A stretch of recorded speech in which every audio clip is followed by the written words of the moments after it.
Greetings, dear viewer. I am Johannes Gutenberg, the man often credited with one of the most significant inventions in human history, the mechanical movable type printing press. My story is one of innovation, persistence, and a desire to change the world. So, sit back and let us embark upon this journey through time. Born in Mainz, Germany, around 1400, I was the youngest son of a patrician merchant named Friel Gensfleisch zur Leyden. Though our family was of noble lineage, we were not wealthy. My mother, Else Weyrich, was the daughter of a shopkeeper. I adopted the name Gutenberg, derived from the name of the family's ancestral house, Zum Gutenberg. As a young man, I moved to Strasbourg, where I would spend many of my formative years. It was here that my journey to create the printing press began.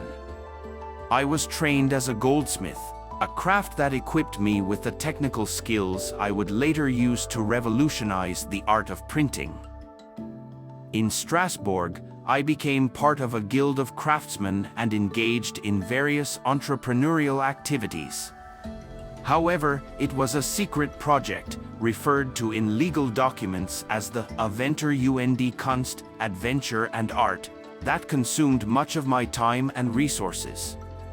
This adventure was, indeed, the development of my printing press. The dream that guided me was simple yet ambitious, to make books more accessible and affordable. At that time, books were laboriously hand-copied by monks, making them rare and expensive commodities. I envisioned a world where books could be mass-produced, allowing knowledge to spread more widely. The road to realizing this dream was fraught with challenges. The creation of the printing press was a massive undertaking, requiring not just the press itself, but also the development of a reliable type that could be moved and reused. This type was made from a very durable metal alloy, cast in a matrix, a combination of technologies that was revolutionary in its time. The first major work I printed was the 42-line Bible, now known as the Gutenberg Bible, around 1455. Printed in Latin, the text was remarkably clear and sharp as compared to the hand-copied versions. The Gutenberg Bible signified a revolution. For the first time in history, a book had been printed using movable type, paving the way for a new era of mass communication. However, the path of innovation rarely runs smoothly. Despite the success of my printing press, I faced numerous financial difficulties. The development of the press was a costly endeavor, and I found myself embroiled in debt.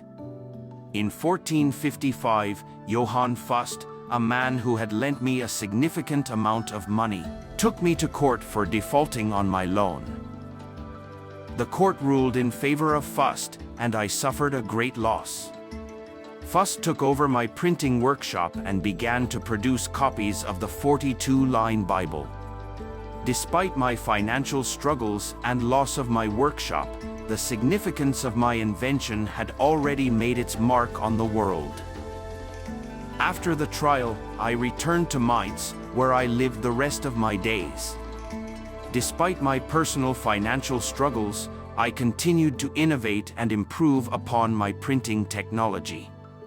In 1465, I was awarded an annual stipend of grain and wine by the Archbishop of Mainz, in recognition of my contributions to printing. I passed away in 1468, but my invention lived on, transforming the world in ways I could have only imagined.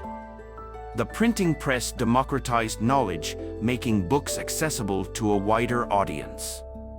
It fueled the spread of ideas, leading to significant societal and cultural shifts, including the Renaissance and the Protestant Reformation.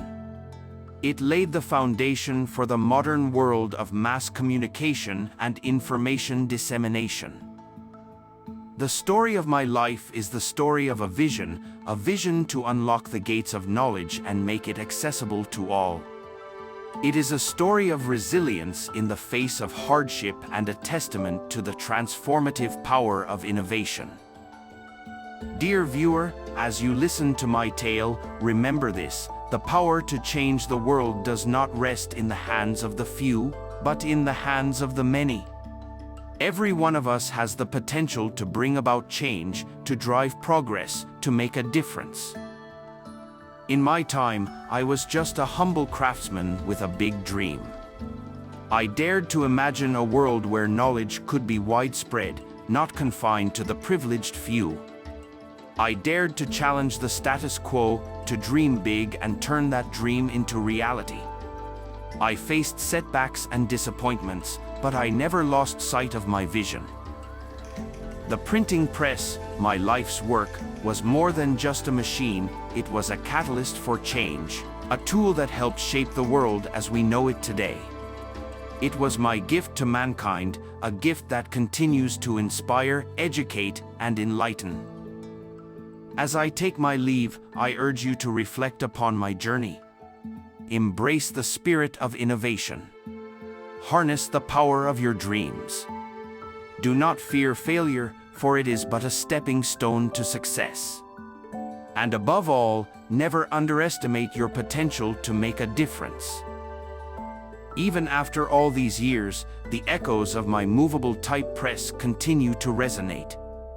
It stands as a testament to human ingenuity, a monument to the never-ending quest for knowledge.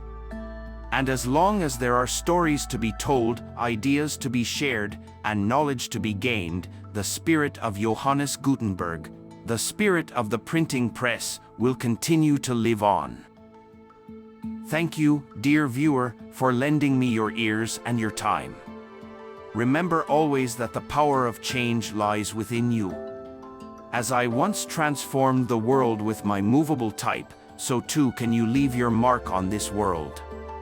Believe in your potential, cherish your dreams, and dare to make them come true. This is Johannes Gutenberg, signing off, but never truly gone, for my story, like the printed word, endures.